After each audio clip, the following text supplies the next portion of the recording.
Guys, we're out here tonight in the Wendigo coming up, so we're making big fires. We're out here camping in the Huron National Forest, and you guys hear that? The only thing to keep that shit away is a big fire.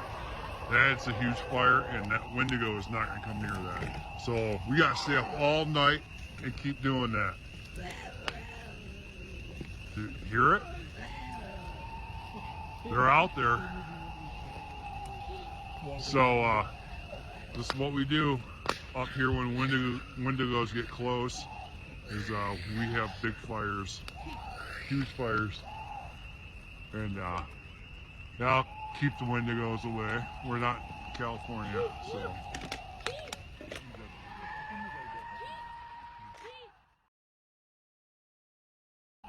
so you guys hear that? That Wendigo's getting closer, but now he's back. Actually, he's backing off now. 'Cause we have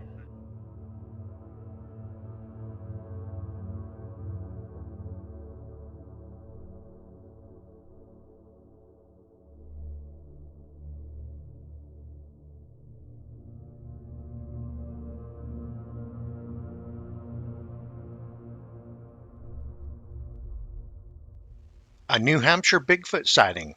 Mount Washington Sasquatch encounter caught on camera. James writes, "Hi RMSO.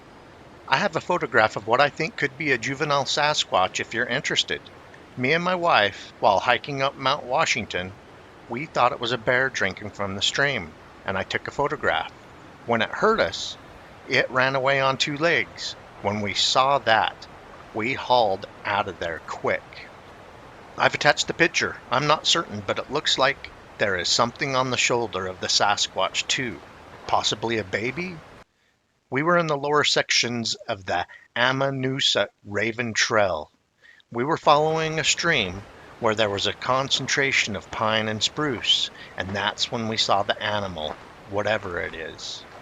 RMSO responds, "Hi James. We enlarged the image by 200% and ran it through several light filters. To me, it appears to have its left arm bent across its body with its left hand on its right knee as it's reaching into the water. Not sure if there's anything on the shoulder. Perhaps a very large shoulder and muscular upper back? Does not look like a normal human shape to me. Thanks for sending this to us along with the backstory. There was a Bigfoot encounter around 60 miles west of Mount Washington along the Vermont border several years ago."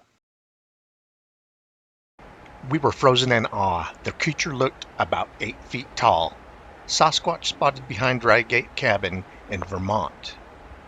Patrick writes RMSO, "My name is Patrick. I am writing you today about a Bigfoot encounter I had with two of my friends in the summer of 2009 at my buddy's uncle's house in North Rygate, Vermont. It was late one night. My friends and I were spending some time in the office watching videos on the computer. The office was toward the back of the house and about 15 yards from the office room window were two sheds, one for firewood, other for tools and yard supplies. We had the window cracked open and heard some rustling around in the leaves. My friend Kyle grabbed a flashlight from the kitchen and returned to the office. My friends Mike and Kyle were crowding the window and I was towards the back. Kyle began scanning the yard for the noise we had heard, thinking we may see a deer, and they simultaneously saw a large animal standing upright next to the shed. It took me a second to see it myself. I budged my way in between them and was shocked. The animal appeared to have one arm reaching toward the top of the firewood shed, which was about 10 feet tall, and the creature looked to be about 8 feet tall itself. We were frozen in awe at the sight of this animal, and Kyle held the flashlight in place for what felt like 2 minutes. The creature at one point turned toward us, and its eyes reflected the light.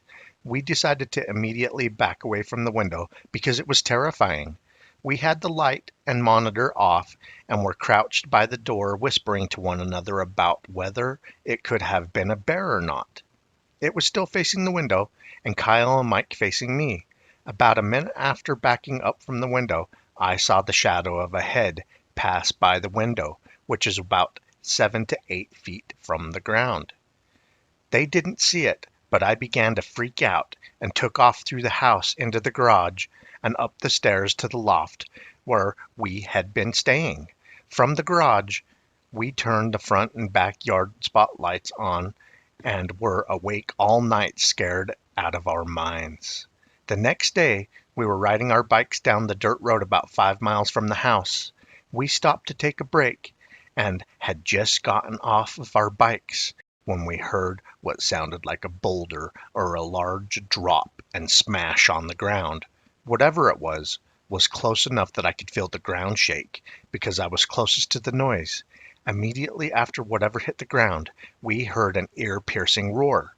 Flight mode kicked in, and I don't think I ever ridden my bike so fast in my life. The slam and roar sounded extremely close, and it was the middle of the day, but we didn't see anything. We were sent a purported Bigfoot video from the woods near Bartlett, New Hampshire. I'll play the video and read the email while I enlarge the video to 200%, then 300%, and give my opinion on the footage. Justin writes RMSO. Hi, my name is Justin and I live in New Hampshire. I have a video of what I believe to be a Bigfoot. The video is not mine, but belongs to a friend of mine who caught the creature while taking her dog out for a walk in the woods behind her house in the Bartlett area. She said while walking her dog, which is a Mastiff mix and a very large dog, he started to act very out of character, as if he was almost afraid and refused to go any further. It was at this point that my friend said she started to smell something foul, almost like a dead and decaying body. That is when she caught a glimpse of something and pulled her phone out and started to record the video.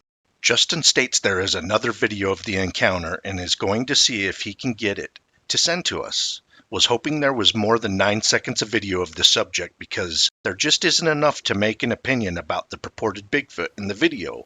We will post additional footage if and when we receive it.